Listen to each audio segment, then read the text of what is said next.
बच्चों, let's read the question. The question says that solve the following system of inequalities, and the given inequalities are 4x plus 3 greater than equal to 2x plus 17 and 3x minus 5 less than minus 2.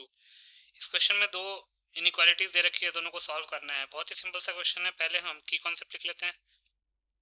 की concept, तो पहला की concept है कि when we multiply और divide any inequality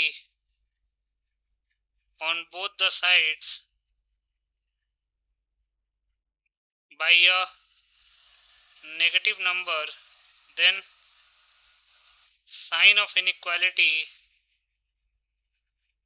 gets changed. कहने का मतलब ये है कि अगर इनइक्वालिटी के दोनों साइड में किसी नेगेटिव नंबर से मल्टीप्लाई या डिवाइड करेंगे तो साइन ऑफ इनइक्वालिटी जो है वो चेंज हो जाती है। तो इसी की कॉन्सेप्ट को यूज करके इस क्वेश्चन को सॉल्व कर लेते हैं।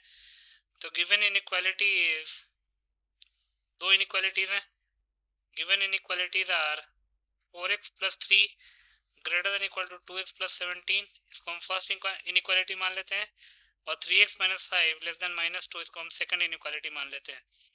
फर्स्ट को सॉल्व करते हैं। 4x plus 3 greater than equal to 2x plus 17, 2x को लेफ्ट हैंड साइड में ले आते हैं और 3 को राइट हैंड साइड में ले जाते हैं, तो ये जाएगा 2x greater than equal to 14। Further simplify करते हैं, 2x greater than equal to 14, दोनों तरफ 2 से डिवाइड कर लेते हैं। 2 एक पॉजिटिव नंबर है तो साइन ऑफ इनइक्वालिटी चेंज नहीं होगा, तो इसका मतलब कि x greater than equal to 7। इसको हम ए इक्वेशन मान लेते हैं। अब जो दूसरा इनइक्वालिटी है वो क्या है? दूसरा है 3x minus 5 less than minus 2। तो सेकंड इनइक्वालिटी है 3x minus 5 less than minus 2।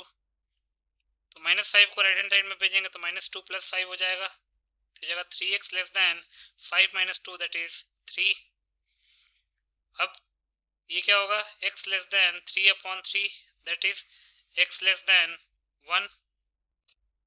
अब इसको बी इक्वेशन मान लेते हैं। अब इन दोनों का इंटरसेक्शन लेते हैं, क्योंकि ये जो कॉमन रीजन होगा वही तो सॉल्यूशन होगा। तो ए इंटरसेक्शन बी, कोई भी ऐसा नंबर जो कि 1 से छोटा हो और 7 से बड़ा हो, कोई ऐसा इंटरसेक्शन आएगा ही नहीं। इसका मतलब कि x बिलोंग्स टू 5, मतलब नल सेट। 5 का मतलब होता है नल सेट। नल सेट का मतलब कि कोई भी उसमें सॉल्यूशन सेट में कोई एलिमेंट ही लाई नहीं करेगा। तो यहां से लिख सकते हैं therefore x does not have any solution। यही हमारा फाइनल आंसर हो जाएगा। So x does not have any solution will be the final answer. I hope you understood it well. Best of luck.